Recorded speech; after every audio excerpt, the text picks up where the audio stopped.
Hello everyone, welcome to the Hard Reset channel, and today I'm going to show you how to automatically set time on your ONYX Boox Note Air 3C.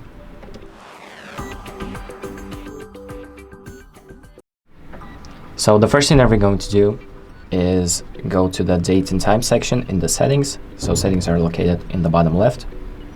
So press on date and time, and here you have the automatically set icon.